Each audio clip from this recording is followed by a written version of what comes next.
भैया लिटरेचर जो है मेरा शौक है, मेरा पैशन भी है। तो सबसे पहले तो मैंने पब्लिक हेड को दुआ सलाम करके किताब बाजू में की कि अब मुझे उर्दू पढ़नी है दूसरी पेपर के तौर पे। फिर मैंने देखा कि ये फिर हॉस्टल बंद कर देंगे तो फिर 2 महीना मेरा बर्बाद होगा। तो मेरा एक बैचमेट जेएनयू में था, उसके पास गया, उसको बोला भाई एग्जाम देने के बाद मैं 2 महीने तुम्हारे साथ रहने वाला हूँ, तुम अपना इंतजाम करो, क्योंकि बेड तो एक ही है ना। बराबर मैं अपना किताब लेकर वहां चला गया। तीसरी चीज कि पढ़ने का तरीका क्या है। हमें अभी क्रिटिकल थिंकिंग की बात हुई ना, एनालिसिस की बात हुई, हम क्यों नहीं सब्जेक्ट पे अपना कमांड बना पाते? इसकी बुनियाद कहां पे? प्रॉब्लम किधर है? तो हम सब्जेक्ट को समझ के पढ़ते हैं क्या? बहुत बुनियादी सा सवाल है कि व्हाट, व्हेन, वेयर, हाउ और व्हाई। ये 5 सवाल है ना, ये सवाल हम जवाब दे सकते हैं। अगर ये सवालों का जवाब हम दे सकते हैं उस टॉपिक को पढ़ने के बाद, तो इसका मतलब है कि मेरी पकड़ कुछ तो है इसमें। अच्छा, पुराने क्वेश्चन पेपर की बात हुई, क्या करते थे हम लोग? लेके बैठ गए, 2 घंटे का टाइम है, अब उसको सॉल्व करना शुरू किया। 2 घंटे के बाद बंद करो, बंद करने के बाद क्वेश्चन देखो कितना सही हुआ, जानते कितना था? जो जानते थे और सही हुआ उसको बाजू करो, उतना तुम्हारा ठीक ठाक है। जिसमें अंदाज से तुमने सही कर लिया उसको फिर से पढ़ने की जरूरत है। जिसमें कंफ्यूजन है उसको और पढ़ने की जरूरत है, और जो आता नहीं है मतलब वो आपने पढ़ा ही नहीं। ये कैटेगराइजेशन करना जरूरी है। अच्छा, यूपीएससी में क्या है, वो साइकी हमारी समझते हैं कि बच्चा क्या कर रहा है, तो जिसको कहते हैं शिफ्टिंग द गोल पोस्ट। आप यहां तक चले गए, गोल पोस्ट पीछे कर देंगे। अब कैसे गोल पोस्ट पीछे किया उन्होंने? हमारे से पहले तक match column A column B, इधर 4 इधर 4, बराबर है, ए और बी। आपने 2 सही कर लिया तो पॉसिबिलिटी क्या है? 2 में अंदाज से हो जाएगा। अब इन लोगों ने क्या किया, इधर 4 इधर 6, तो उधर 2 सही करने के बाद उधर 4 बच रहे हैं। मतलब आप जानोगे नहीं तो आप ब्लफ नहीं दे सकते, मतलब आप कर नहीं सकते। इनकी और दूसरी बीमारी है रीजन एंड असर्शन। पता जाने किसने इसको इन्वेंट किया है, लेकिन ये बड़ी कातिल चीज है। एक स्टेटमेंट देंगे, उसकी एक रीजन बताएंगे, और 4 ऑप्शन होंगे कि ये सही है, इसका करेक्ट एक्सप्लेनेशन है।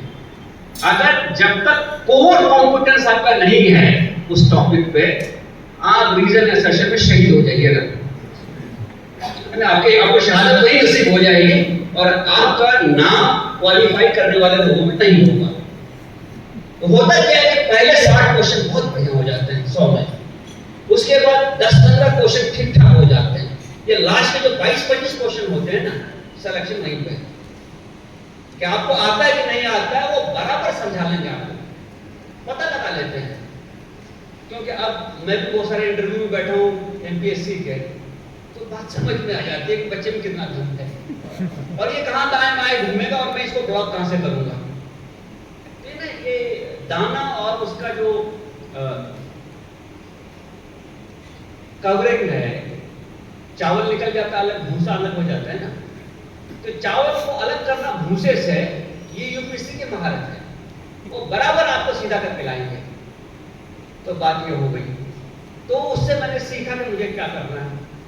अभी मैं सर के अग्रवाल साहब के साथ बैठा हुआ तो मैंने एक शिकायत की, सर आप जो इंटरव्यू लेते हैं ना वहां मुझे एक ही प्रॉब्लम है, एक बंदा अंदर में इंटरव्यू दे रहा होता है, आप उसी रूम के सामने एक कुर्सी पे बैठे होते हैं, मई के महीने में दिल्ली में 42-43 डिग्री टेम्परेचर होता है, एक पंखा आपके सर पे होता है, हवा ऐसा लगता है लू आ रही है उधर से, और आपको लगता है इज्जत और बेइज्जती में कितना देर का फासला है, 25 मिनट का। अच्छा, प्रॉब्लम ये है, मेरा जो बोर्ड था, सर 3 आदमी मेरे कॉलेज के थे, तो साइंस कॉलेज पटना में जो पढ़ लिया उसके बारे में एक लेवल होता है कि हाँ ये कुछ कर लेगा, एक बंदा मेरे इंस्टीट्यूट का था, तो 4 को मैं जानता था, 2 और कोई लोग थे। अच्छा, वो निकले वहां से बाहर, कैसा हुआ? बहुत अच्छा। जैसे वो बहुत अच्छा है ना, वो बहुत अच्छा नहीं, वो एक बम है। क्यों? 1:2 का रेशियो है। अगर 1000 सीट है तो 2000 लोग जो हैं इंटरव्यू के लिए बुलाए गए हैं। बहुत अच्छा हुआ, मतलब 1 सीट ड्रॉप हो गई। आपका चांस घटते जा रहा है, घटते जा रहा है। तो मेरा 4थे नंबर पे था, तो वो 25 मिनट में 3 बार वॉशरूम में जाके अपने चेहरे में पानी मार के आया हूं, ताकि ये ठंडा रहे। लेकिन इन्होंने जो लॉजिक दी है, उससे मुझे काफी हद तक रिलीफ अब हुआ है 26 साल बाद, कि वो स्ट्रेस नहीं झेलोगे तो जिंदगी का स्ट्रेस कैसे झेलोगे, नौकरी का स्ट्रेस कैसे झेलोगे। और मुझे लगता है कि वो हक बजाने हुए। उस वक्त तो लगता था कि सब भूल गया भैया, कुछ नहीं याद रहा। लेकिन बहरहाल मैं 100 नंबर का क्वेश्चन छोड़ के आया, टाइम नहीं मिला, ज्यादा लिख दिया। हम लोग निकले बाहर, उर्दू मेरा बहुत अच्छा सब्जेक्ट, एक क्वेश्चन ए और बी ऐसा था, मेरा हो गया था, मतलब 2-2.25 घंटे में मैंने लिख लिया था। गिना तो ए बी को 1 2 गिन लिया मैंने, तो नतीजा में 4 सवाल करके आया, 5 करना चाहिए था। हम लोग बाहर निकले, लोग पेपर डिस्कस करते हैं। मेरे साथ एक और आदमी था जो ऑलरेडी दिल्ली पुलिस में लग चुका था। उसने बोला तुमने आज हाराकरी कर लिया। हाराकरी मालूम है? खुदकुशी, मतलब तुमने अपना गला काट लिया। तुम समझ सकते हो कि दिल पे क्या गुजरी होगी। महबूब रूठ जाए इतना दुख नहीं होता है, यूपीएससी रूठ जाए ज्यादा दुख होता है, समझे, क्योंकि वो जिंदगी के साथ है। तो बड़ा दुखी होकर एक दिन बैठ के ना मैं अपना कैलकुलेशन कर रहा था कि मुझे वर्स्ट टू वर्स्ट कंडीशन में कितना नंबर आएगा मेंस में। तो जो मैंने कैलकुलेशन किया बहुत ज्यादा स्ट्रिक्ट होके, तो मुझे लगा मेरे को तो कॉल किसी की हालत में आ रही है, तो अब जो गुजर गया उस पर खाक डालो, आगे क्या करना उस पर काम करो। आगे बचा था इंटरव्यू। हमने कहा भाई यही मौका है, इसमें कुछ अच्छा कर लेते हैं।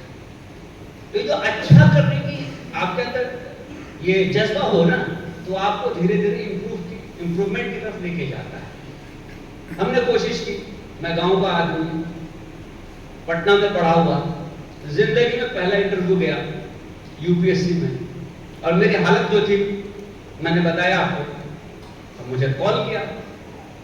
हम गए तो देखे मैडम जो है मेरा वो शीट पढ़ रही है, और मैं 2 मिनट तक खड़ा रहा। अब मैं ये सोचूं यार मुझसे कुछ गलती हुई क्या आने में, मुझे बैठाया क्यों नहीं उन्होंने। अच्छा, ऐसी भी नहीं कि शक्ल सूरत से कुछ हवनक लग रहा था, तो बैठाया क्यों नहीं मुझे, क्या गलती हुई। यू नो, ब्लेम गेम, अपने आप को ना वो कहते हैं विक्टिम बनाते हैं। तो मैंने सोचा मैं ही पूछ लेता हूँ, क्या मैं बैठ जाऊँ यहाँ। तो उन्होंने नजर उठाई, अच्छा बैठ जाओ। साहब बैठ गया, पढ़ी। मैंने आपको कहा रुक गई जाकर के, तुम गर्ल्स स्कूल में क्यों पढ़े हो,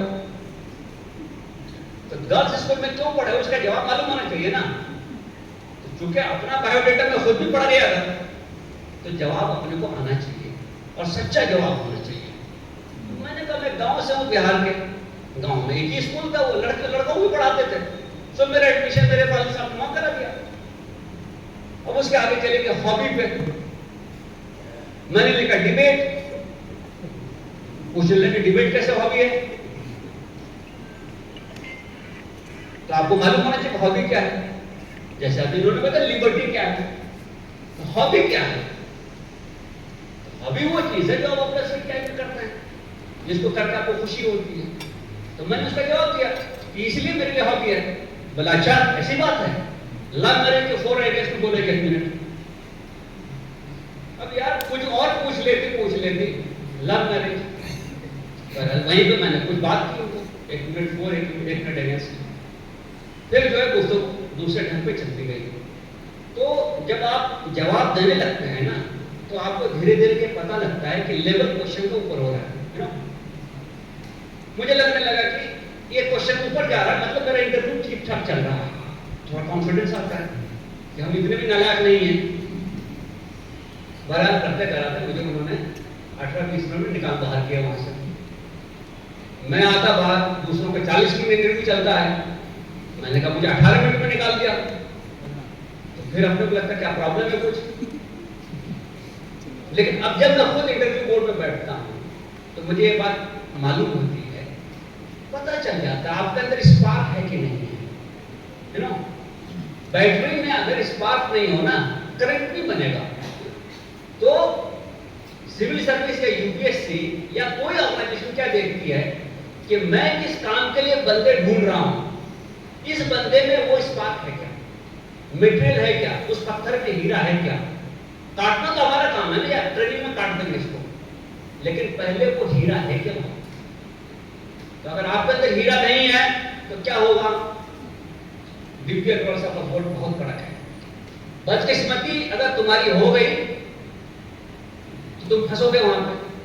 वोट कड़क नहीं होता है, हमारे अंदर अगर पत्थर है, हीरा नहीं है, तो वोट को भी मिल जाए। उसी बोर्ड में मेरे बाद जिसका नंबर है मेरिट में, मेंस में ऑल इंडिया नंबर 2 था, 70 नंबर लेकर आया इंटरव्यू में, और मैं 225 लेकर आया 300 में। तो बहुत गाली देता है कि साला मेरे साथ ऐसा हो गया, वैसा हो गया। क्या प्रॉब्लम है कि जो चीज वो ढूंढ रहे हैं ना, वो आपके अंदर है कि नहीं। आपको अगर स्कार्फ लेना है तो आप आइसक्रीम की दुकान पे जाएंगे, कौन सी दुकान पे जाएंगे, जहां स्कार्फ मिल रहा है। तो यूपीएससी की दुकान है, वो ये ढूंढती है कि इसके अंदर ऑफिसर बनने के लायक क्वालिटीज है कि नहीं है। जब वो कन्विंस हो जाएगी तो आपको इस ढंग से रिवार्ड करेगी कि आपका नाम मेरिट लिस्ट में होगा। तो ये चीजें हैं। तो मेरा क्या कहना है कि तमाम जो गुफ्तगू दराज नफ्सी कहते हैं इसको, अगर मेरे से आज भी महफिल में होता तो मैंने दराज नफ्सी किस लिए की है, नामुमकिनात में से नहीं है। ये जो समझते हैं कि बहुत ऐसे लोग हैं, ये सब बैठे हुए क्या तुमसे अलग है, नहीं तुम्हारे जैसे लोग हैं। इशू क्या है कि मेरे अंदर स्पार्क है क्या, ये मैं नहीं बता सकता, ये तुमको खुद असेसमेंट करना पड़ेगा, जिसको हम स्वॉट एनालिसिस कहते हैं ना, स्ट्रेंथ, वीकनेस, अपॉर्चुनिटी, थ्रेट, ये अपना एनालिसिस खुद करो। तुम अगर साइंटिस्ट बनने के लिए सुटेबल हो ना तो साइंटिस्ट बनो। क्या तुमको टीचर बनने में ज्यादा मजा आता है वो करो, तुमको अदीब बनना है वो पढ़ो, जो करना चाहते हो वो करो। तुम्हारा दिल क्या कहता है, नहीं वो पापा कह रहे हैं कि ये करो, नहीं करना है, तुम क्या करना चाहते हो ये। और अगर स्पार्क है तो क्या कटने की तैयारी है, जैसे हीरे को काटा जाता है। अगर तैयारी है तो क्या अपनी गलतियों से सीखना चाहते हैं आप, सीख सकते हैं। तो जो शख्स अपनी गलतियों से सीखता है, अपना एहतसाब करता है, इंट्रोस्पेक्शन करता है, उसको रास्ता मिल जाता है, फिर वो रास्ता कोई भी हो। तो अगर ये करने की तैयारी है तो मुझे लगता है कि आप में से बहुत सारे लोग, जब मैं आने वाले सालों का रिजल्ट देखूंगा तो मुझे आपके नाम वहां पे दिखाई देंगे। इसी उम्मीद पे मैं अपनी गुफ्तगू यहाँ पे खत्म करता हूँ। शुक्रिया।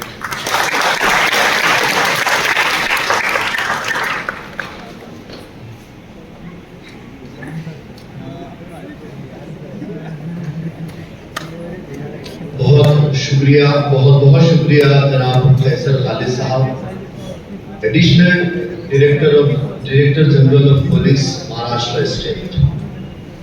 हाज़रीन सब और नामसाइल हालात में पढ़ने का शौक, सहूलियात की कमी के माहौल में दिलचस्पी की हिफाजत, हालात पर बहुत गहरी नज़र, अपनी गलतियों और नाकामियों से मुसलसल सीखते रहने की जुस्तजू, ये वो फैक्टर्स है, वो अवामिल है जिन्होंने मौजूदा फैसल खालिद साहब की तामीर की है और महाराष्ट्र के डायरेक्टर जनरल ऑफ पुलिस की शक्ल में हमारे सामने पेश किया है। संगरेजों की चुभन का मुझे एहसास कहाँ, मैं तो मंजिल के मीनारों पर नजर रखता हूँ, मैं कहाँ रुकता हूँ अर्श व फर्श की आवाज से, मुझे तो जाना है दूर हदे परवाज से। बहुत शुक्रिया जनाब फैसल खालिद साहब। आइए प्रोग्राम का धीरे धीरे इख्तिताम हो रहा है। प्रोग्राम अपने अख्ताम की जानिब बढ़ रहा है।